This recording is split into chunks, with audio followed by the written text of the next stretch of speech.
Hey there, welcome to another financially fabulous episode. I'm Limor, and I'm going to show you how to crush it with your finances.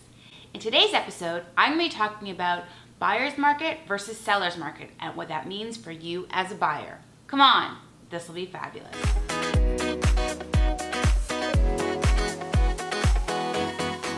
If you're looking to buy your first house, you must be super excited, but you're probably hearing all kinds of jargon, things like buyer's markets and seller's markets, so I thought I'd explain a little bit about how they work.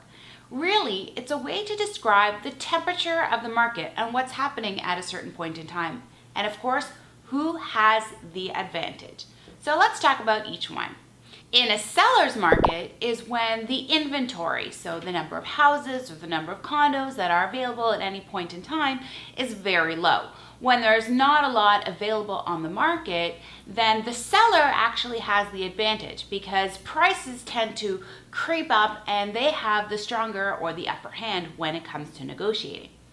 In a buyer's market, it's exactly the opposite. There are lots of properties on the market, lots of houses, lots of condos, lots of sellers looking to get rid of their properties or to sell them at that point in time. And so as a result, the prices tend to decrease and they're on the market for a little bit longer.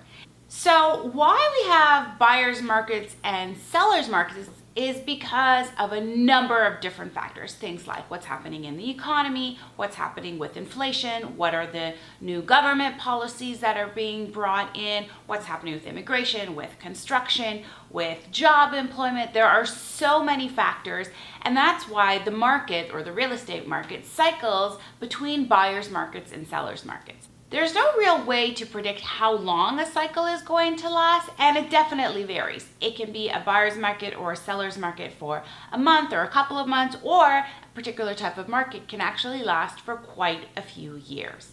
If you are ready to buy your first home because it's the right time in your life, maybe you've just gotten married or you've got enough of a down payment or you're ready to stop renting, you're ready to move out of your parents' basement, you shouldn't really wait for the optimal time from a market perspective, because you may actually be waiting for a super long time. But the real question is, how do you negotiate and how do you get into the market as a first-time buyer, whether it's a buyer's market or a seller's market? So let's talk about the two of them.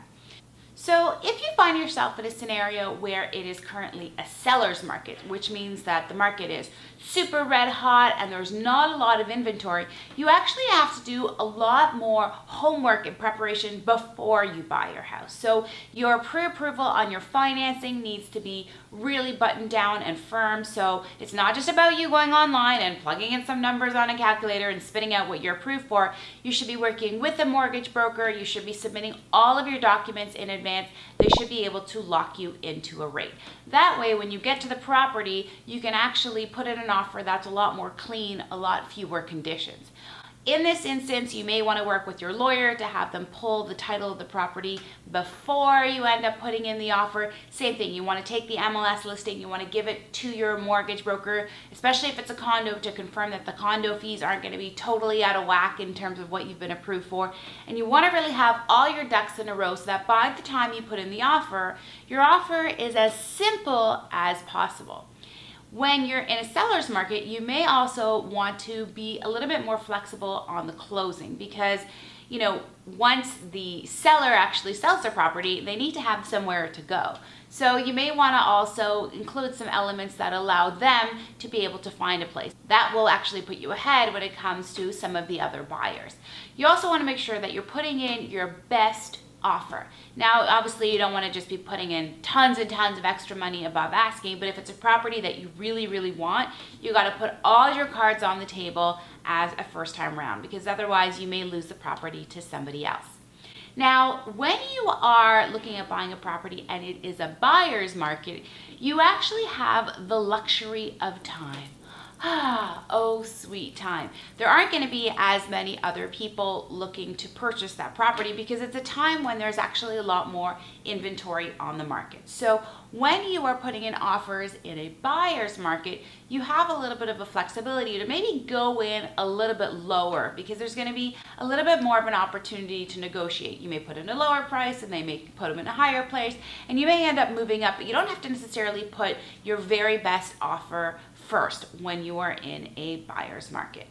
Now, when you're in a buyer's market, of course, you also have the luxury of being able to put in more conditions. So definitely one I really recommend is a home inspection, so you know exactly what it is that you're purchasing. Your financing condition, you can make sure that you've got that in there, and you can have an opportunity to firm up your financing and what you are approved for after the offer is accepted. But I do always recommend that you don't mess the sellers around, and you don't want to be disappointed either. So it's always good to get that pre-approval before you're putting in the offer. I should mention that there's also a balanced market, which kind of sits in between a buyer's market and a seller's market. And with the balanced market, nobody really has a significant advantage. It's pretty much on par between the two. I bet you're wondering, how do you determine if it's a buyer's market or a seller's market? So there's a number of different ratios and percentages, like absorption rate and percentage of properties that are on the market that are being sold, but that stuff feels a little bit heavy on the jargon perspective. So I would ask a realtor or a mortgage broker what's happening, but if you're looking to gauge for yourself, what I think is the greatest indicator is just the number of days that properties are on market. So if a property comes onto the market and inside of 7 days it's being sold, well, that's an indicator that it's actually a seller's market because inventory is being picked up super quick. But if a property has been on the market for a month or 2 months, and that's what you're seeing as the average time on market, the average days on market, then it tends to be more of a buyer's market. So if you find yourself in a buyer's market, know that the prices haven't necessarily dropped versus last year. It just means that inventory is on the market for longer, properties are available for a longer period of time, so you can take your time a little bit more in terms of securing the property. That brings me to my tweetable today. Whether you're in a buyer's market or a seller's market, make sure that you prepare strategically.